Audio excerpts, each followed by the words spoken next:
Hello friends, welcome to my channel. In this tutorial, I'll be teaching you how to make a butt pad for your skirts and dresses to make it just as beautiful as the one on the screen. If you're not yet subscribed to my channel, please subscribe, comment on this video and share. So let's get started. I've already gone ahead to draft out the skirt pattern. I marked out my waist, my hip length, my underbutt length and my knee length. Your underbutt length is usually 3 to 5 inches below your hip point depending on how big your bum is, and your knee length is usually 8 to 10 inches below your hip point depending on how tall you are. Okay, so to get started, I'm going to come down with 1 inch below my waist because we do not want our pad to start directly from our waistline. Then on my hip point, I'm going to go in with 6 inches. Then from my knee length, I'm going to come up with 2 inches too. Mind you, this underbutt measurement is needed only for the back pattern, okay? It's not needed for the front pattern. So after marking out my 2 inches, I'm going to connect it. The purpose of doing this is we do not want our pad to extend to our knee length. So I'm going to go ahead and connect all my lines now from my waist to my hip, then to my new knee length. Okay, I'll connect it to my hip, then I'll connect it to that 2 inches that I came up with, and that's that for our front pattern for our hip pad. Then I'll label it up so that we don't confuse it, okay, when cutting it out on our foam.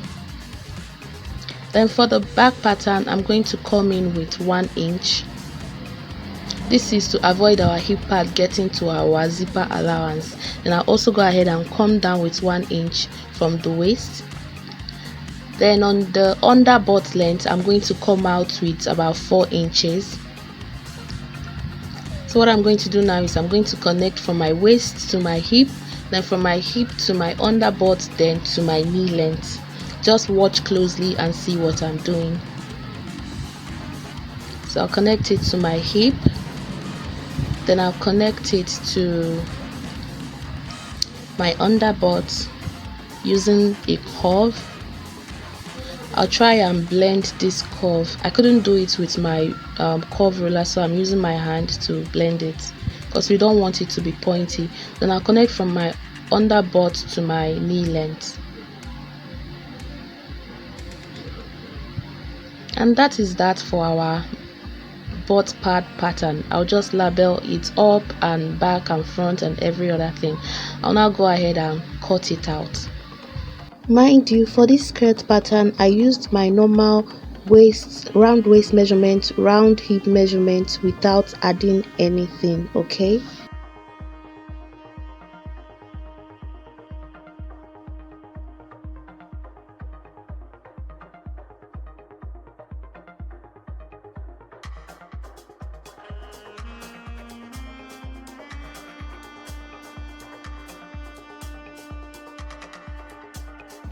I'm done cutting out the pattern. Let's go ahead and cut out the foam. For this tutorial, I'll be using a 1/2 inch foam. This foam comes in different inches. You have the one of 2 inches, 1 inch, depending on the one you want.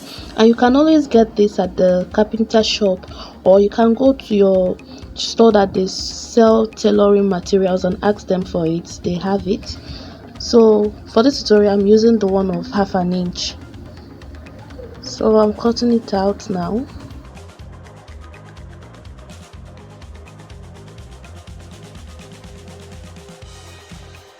When you are done cutting, don't forget to label it so that you don't end up misplacing it, okay?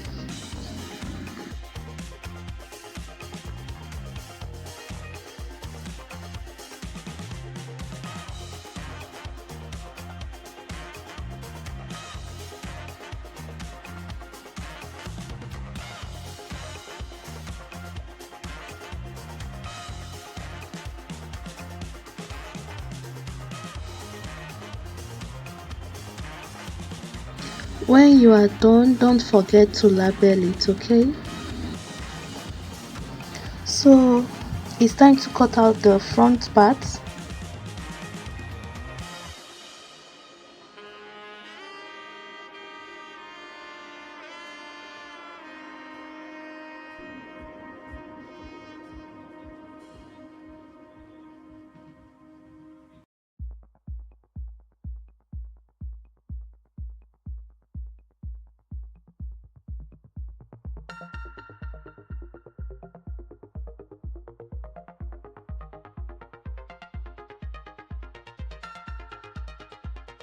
So I'm done cutting out the foam. I've gone ahead to arrange it accordingly. What I want to do now is to trim the sides. Okay, I'm going to carefully trim the sides. The purpose of doing this is so that it will be well relaxed and it will not be showing on your clothes. If you don't do this, when you wear your clothes after sewing your pad, it will be showing, it will look visible that you are wearing a butt pad. So to avoid that, you go ahead and slightly trim the edges of your pad. Okay, so that's what I'm doing now. Take your time while doing this so that you don't ruin your pad. So if you're not yet subscribed to my channel, kindly do that. On this channel I post helpful tutorials for beginners. Okay, support this small YouTuber. Thank you. Like I said, take your time while trimming this, okay, so that it will look neat and you will not ruin your foam.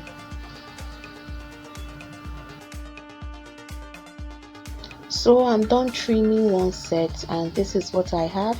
I'll go ahead and repeat the same thing on the other set.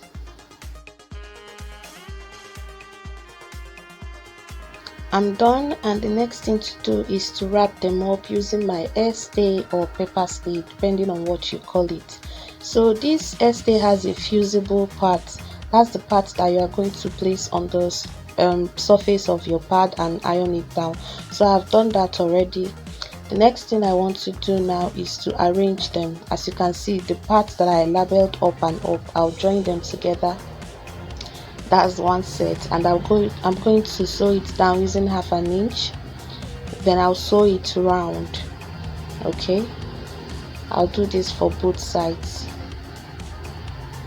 I've gone ahead to do this. I sewed it down using 1/2 inch and I sewed it round to secure it. So I'll go ahead now and trim off the excesses.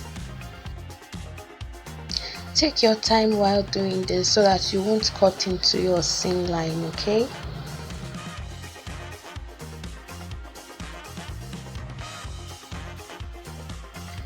I'm done with this. I'll go ahead and do this for the other side too.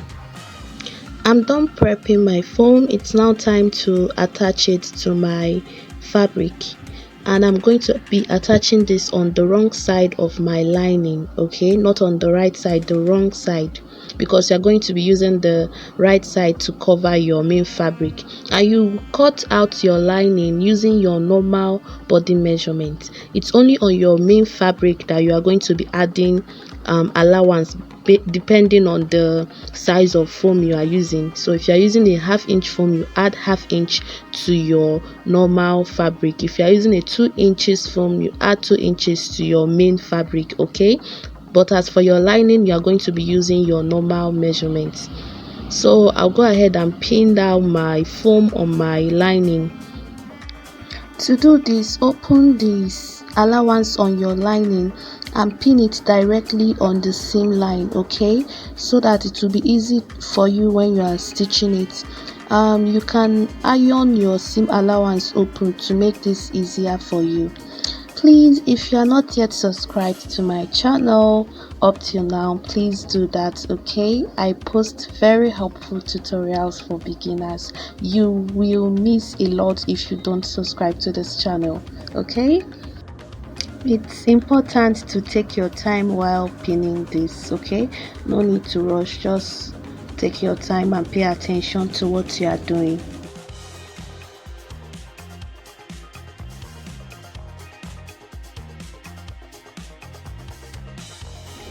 I'm done pinning it, and when I flip it over, this is what I have. So I'll go ahead and follow that line and sew it down carefully and neatly, okay? When I'm done doing this, I'll sew it round just to make sure that the foam will not be moving around when I wear it on my body. And I'll go ahead and repeat the same process on the other side, okay? Make sure that you are placing your foam appropriately. So I'm done sewing it round, and as you can see, my pad is secured on my lining.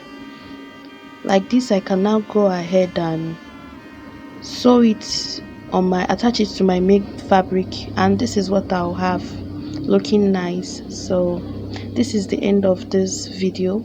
Thank you for watching. Don't forget to subscribe, okay?